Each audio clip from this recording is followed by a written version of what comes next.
जय श्री राधे दोस्तों, केपी की वाणी चैनल में आपका स्वागत है। रोजाना राशिफल से संबंधित सभी प्रकार की जानकारी पाने के लिए हमारे चैनल केपी की वाणी को जरूर सब्सक्राइब करें। अगर आपके जीवन में सेहत, रोजगार, कारोबार, परिवार, दाम्पत्य जीवन, प्रेम संबंध को लेकर कोई भी परेशानी है तो हमें मैसेज के जरिए जरूर बताएं, आपकी जरूर मदद की जाएगी। अगर आपको अपनी शादी के बारे में जानना है कि आपकी शादी कब होगी तो आप अपना जन्मदिन कमेंट बॉक्स में बताएं, हम आपको जल्द से जल्द पूरी जानकारी देंगे। अगर रिप्लाई करने में देरी होती है तो आप निराश बिल्कुल ना हो, क्योंकि समय के अभाव के चलते आपको यथाशीघ्र जवाब देने में असमर्थ हूँ, लेकिन आपको जवाब जरूर दिया जाएगा। इसके लिए आप निश्चिंत रहें। अगर आप लव मैरिज को लेकर भविष्यवाणी पाना चाहते हैं कि आपकी शादी लव मैरिज हो सकती है कि नहीं, माता पिता की सहमति मिल सकती है कि नहीं, तो आप अपना और अपने पार्टनर का जन्मदिन बताएं। हम आपको मूलांक के हिसाब से यह जानकारी देंगे कि आपकी लव मैरिज की संभावना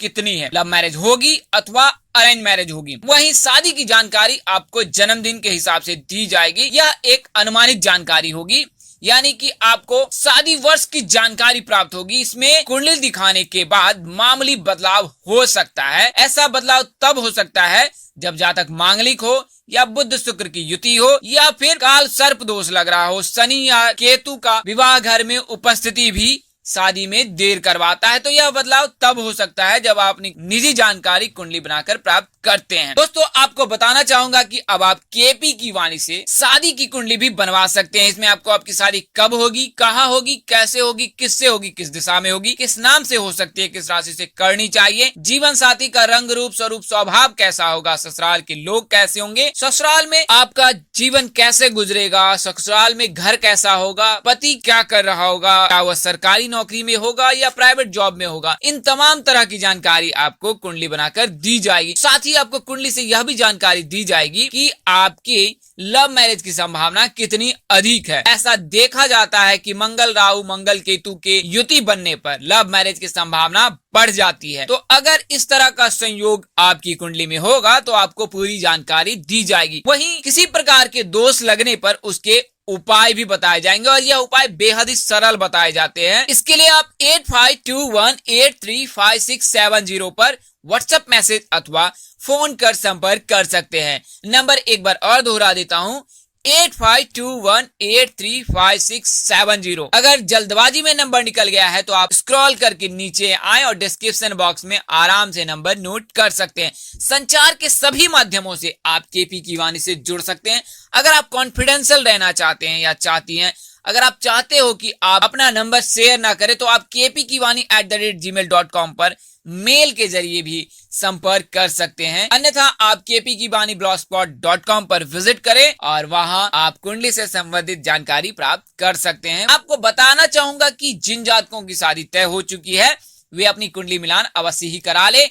इससे शादी उपरांत आपके वैवाहिक जीवन की जानकारी प्राप्त हो जाएगी कि विवाह उपरांत आपका वैवाहिक जीवन कैसा गुजरेगा। नारी दोष, भकुर दोष और मांगलिक बलि होने पर शादी नहीं करनी चाहिए। शास्त्रों में निहित है कि भकुर दोष अगर लग जाए तो फिर संतान प्राप्ति नहीं हो पाती है। यानी कि अगर भकुर दोष 6-8 का लगता है या 9-5 का लगता है या 12-2 का लगता है तो ऐसी स्थिति में किसी प्रकार की समस्या आपको विवाह उपरांत आ सकती है। नारी दोष लगने पर भी तलाक की बात हो सकती है। यानी कि अगर नारी दोष लग जाए तो शादी बिल्कुल ही ना करें। अगर करे भी तो उसके उपाय करने के बाद ही करें। शास्त्रों में उसके उपाय भी बताए गए। हालांकि यह दोष पूरी तरह से खत्म नहीं होता है, लेकिन इसके प्रभाव को कम किया जा सकता है। तो आप भकुर दोष के प्रभाव को कम कर सकते हैं, नारी दोष के प्रभाव को कम कर सकते हैं। मांगलिक बलि होने पर, मांगलिक होने पर जातक के आपको मांगलिक जातक से ही विवाह करना उचित माना जाता है। तो मांगलिक बलि जो है वो कुंडली में बताई नहीं जाती है। तो आप पहले जातक की कुंडली ज्ञात कर ले कि उस कुंडली में जातक मांगलिक तो नहीं है, इसके बाद ही मिलान करवाए, क्योंकि कुंडली मिलान में यह जानकारी नहीं मिलती है कि जातक मांगलिक है अथवा अमांगलिक है। तो अगर आप मांगलिक, नारी दोष और भकुर दोष से मुक्त हैं और दोनों आपका और आपके जीवन साथी का दोनों की कुंडली अगर इन चीजों से मुक्त है तो विवाह आप कर सकते हैं। इसके लिए आप अपने नजदीक के किसी प्रकांड पंडित अथवा ज्योतिष से संपर्क कर सकते हैं। अन्यथा केपी की वाणी से संपर्क कर आप कुंडली मिलान करवा सकते हैं, कुंडली बनवा सकते हैं। इसके लिए मामूली फीस ली जाती है, जो कि आप गुरु दक्षिणा समझ सकते हैं। दोस्तों, आज की वीडियो में मैं आपको उन 4 नामों के बारे में बताने जा रहा हूं जिनकी शादी 20 नवंबर के दिन निश्चित ही हो जाएगी। ज्योतिषों की माने तो 13 सितंबर से लेकर 20 नवंबर तक जो है गुरु यानी कि राशि स्वामी गुरु मकर राशि में रहेंगे।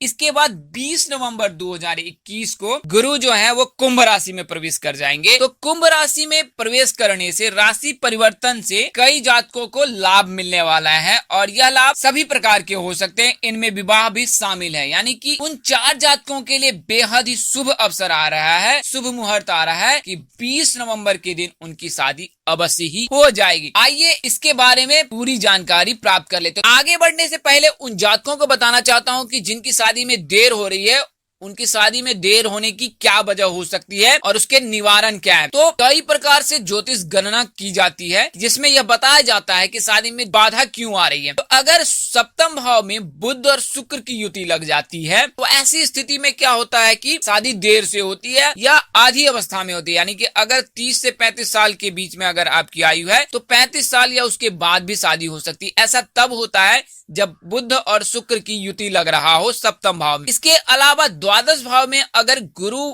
उपस्थित है या उसकी दृष्टि है तो आध्यात्मिकता के चलते भी जो है व्यक्ति की शादी में देर होती है। इसके अलावा अगर जातक की कुंडली में चतुर्थ भाव में, सप्तम भाव में, अष्टम भाव में, द्वादश भाव में मंगल का योग बन रहा है, यानी कि अगर जातक मांगलिक है तो मांगलिक रहने पर शादी बहुत देर से होती है। कई अवसर पे जातकों की शादी 37 वर्ष तक नहीं होती है। तो ज्योतिषों में ऐसा माना गया है कि मांगलिक रहने पर जातकों की अधिकतम आयु शादी की वो 37 वर्ष है। तो यानी कि अगर आपकी आयु 37 वर्ष के आसपास है और शादी नहीं हुई है तो आप विचलित ना हो, क्योंकि ऐसा है कि मंगल का प्रभाव जो है 37 वर्ष तक तो रहता ही है, यानी कि उसके बाद भी रहता है, किंतु शादी से संबंधित जो प्रकार की बाधाएं हैं वो स्वतः समाप्त हो जाती है। किंतु इस समय में भी यह ध्यान रखना चाहिए कि मांगलिक जातक से ही विवाह करें आप, उसके उपरांत ही आपका वैवाहिक जीवन शुभ और सुखमय गुजरेगा। अन्यथा अगर आप अमांगलिक जातक से विवाह करते हैं तो अगर 12वें भाव में मंगल प्रबल है या बली है तो आपके पार्टनर को स्वास्थ्य संबंधी परेशानी हो सकती है, उनकी आयु छीन हो सकती है।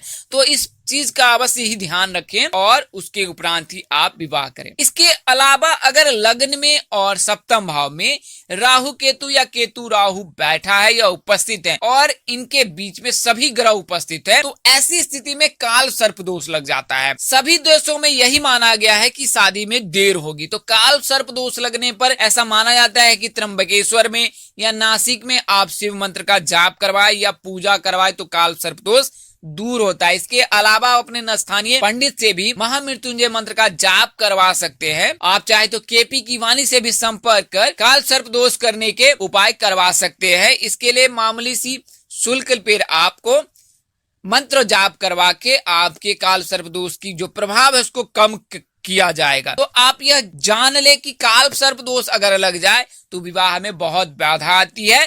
ऐसी स्थिति में जातक के माता पिता को बहुत ही सतर्क रहने की जरूरत है, मांगलिक रहने पर और काल सर्प दोष लगने पर। तो ऐसी स्थिति में आप अपने स्थानीय पंडितों से सलाह लेकर आप मंत्रो जाप करवा सकते हैं। इसके अलावा आप शिव जी की पूजा भी कर सकते, काल सर्प दोष के प्रभाव को कम कर सकते हैं। तो आपको बताया कि लग्न में अगर सप्तम भाव में राहु केतु राहु है और उनके बीच में सभी ग्रह उपस्थित है तो ऐसी स्थिति में काल सर्प दोष लगता है। तो इस चीज का अवश्य ही ध्यान रखें। दोस्तों, इसके अलावा जो है कि अगर शनि केतु उपस्थित है कुंडली में तो विवाह में देर होती है। शनि के रहने पर घर परिवार में जान पहचान के किसी सदस्य द्वारा शादी में बाधा आती है। वहीं केतु के रहने पर गुप्त शत्रु के चलते शादी में बाधा आती है। अगर शनि है तो आपको करना कुछ विशेष नहीं है, आपको शिव जी की पूजा करनी। वहीं केतु के रहने पर भी आपको शिव जी की पूजा करनी, भगवान विष्णु जी की पूजा करनी, कुश डालकर रोजाना स्नान करना है, हल्दी डालकर आपको रोजाना स्नान करना है। ये सब सरल उपाय है। लड़कियां उत्तर पश्चिम दिशा में सिर रखकर सोएं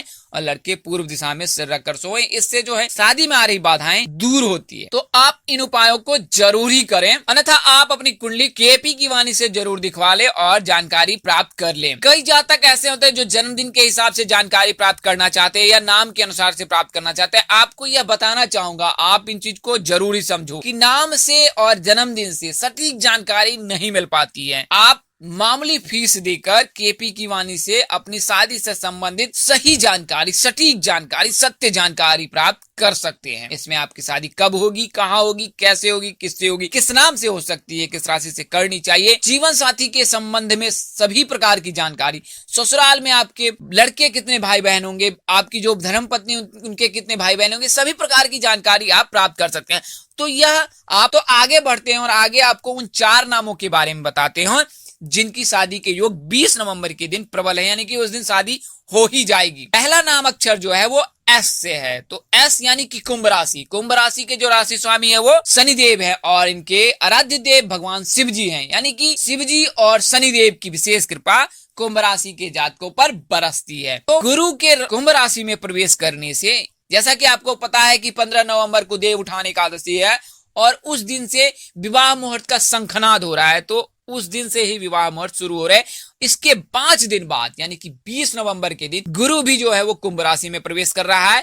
इससे उनके मित्र राशि के जातकों के शादी के प्रबल योग बन रहे हैं, वहीं उन नामों के भी शादी के योग बन रहे हैं जो उस राशि से संबंधित हैं। एस अक्षर के जातकों के शादी होने की संभावना 101% है, कोई रोक नहीं पाएगा। अगर आप लव मैरिज भी करना चाहते हैं तो आप अपने माता पिता से खुलकर बात करें, अपने जो पार्टनर है उनको भी खुलकर कहें कि आप अपने माता पिता से बात करो, एक दूसरे के माता पिता से मिले और अपने शादी से संबंधित जानकारी जो उन्हें दे कि आप दोनों एक दूसरे को चाहते हैं और एक दूसरे के बिना रह नहीं पाते और एक दूसरे के साथ ही विवाह कर अपना जीवन निर्वाह करना चाहते हैं। तो अगर आप इन चीजों को अपने माता पिता के समक्ष रखेंगे तो यकीन माने कि कुंभ राशि के जातकों को इस साल 20 नवंबर के दिन आपके शादी के योग निश्चित ही बन जाएंगे। लड़कियां इस चीज का ध्यान रखें कि जब भी इस तरह की बात हो उस दिन बाल खुले रखे, पीले, मैरून या लाल रंग के कपड़े पहने और लड़के इस दिन सफेद कपड़े पहने तो ज्यादा ही उत्तम होगा। शुक्र को मानकर, साक्षी मानकर, शिव जी को आराध्य देव मानकर और उनका स्मरण कर अगर आप इन चीजों को अपने माता पिता के समक्ष रखते हैं तो यकीन माने कि आपका काम बन जाएगा। किस नाम से प्रस्ताव आ सकता है, तो PRA नाम से शादी होने की संभावना अधिक है, यानी कि PRA नाम के जातकों से आपके 20 नवंबर के दिन शादी होने की पूरी संभावना है। अगला जो नाम अक्षर है वो भ से शुरू होता है। भ यानी कि धनु राशि। तो धनु राशि के जो राशि स्वामी हैं वो गुरु हैं और इनके आराध्य देव भगवान विष्णु जी है जो कि विवाह के कारक माने जाते हैं। ऐसा बताया जाता है कि भगवान विष्णु की कृपा से ही व्यक्ति का विवाह संपन्न होता है, तो इस चीज का अवश्य ही ध्यान रखें। तो गुरु के कुंभ राशि में प्रवेश करने से कुंभ राशि के जो मित्र राशि हैं धनु, उनका जातक का जो नाम है वो भ से शुरू होता है। तो भ नाम के अक्षरों के शादी होने की संभावना 20 नवंबर के दिन 100% बन रही है। गुरु के तीसरे भाव में प्रवेश के कारण वैवाहिक जीवन की समस्याओं का समाधान हो रहा है धनु राशि के जातकों के, इससे शादी के योग बन रहे हैं। भगवान गणेश जी की अगर आप पूजा अर्चना करते हैं, उपासना करते हैं तो शादी की संभावना बढ़ जाएगी। अगला जो नाम अक्षर है वो जी से शुरू होता है। तो जी नाम के जातकों पर शनिदेव और शिव जी की कृपा बरस रही है।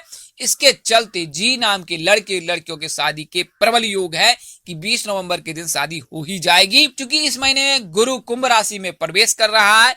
इसके अलावा शनिदेव और शिव जी की कृपा भी बरस रही है।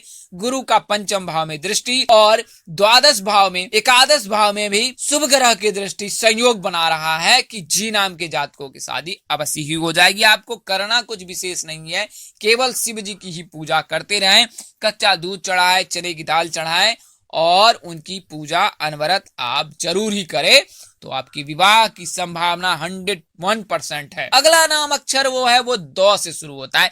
द नाम के अक्षर के जो जातक होते हैं उनकी राशि मीन होती है और इनके राशि स्वामी गुरु हैं और इनके आराध्य देव भगवान विष्णु जी हैं। तो भगवान विष्णु जी और राशि स्वामी गुरु, इन दोनों के संयोग से, इन दोनों के आशीर्वाद से मीन राशि के जातकों के शादी के योग प्रबल बन रहे हैं। अगर आप पीला रंग का वस्त्र धारण करते हैं, पीले रंग से लगाव रखते हैं, तो यह आपके लिए अधिक उत्तम होगा। गुरुवार का व्रत अगर आप करती हैं तो आने वाले 20 नवंबर के दिन यकीन माने आपकी शादी निश्चित ही तय हो जाएगी, उससे पहले ही तय हो जाएगी। सावन में ऐसा संयोग बन रहा है कि कोई ऐसा जातक आकर आपके विवाह संबंधी जानकारी आपसे शेयर कर आपके विवाह को तय करवा सकता है। आप उसे मध्यस्थ व्यक्ति भी मान सकते हैं। तो ऐसे व्यक्ति का आगमन होने वाला है सावन महीने में, जिनसे शादी के योग अवश्य ही बन जाएंगे। यह समय विवाह संबंधी मामलों में काफी शुभ रहने वाला है, सावन का महीना,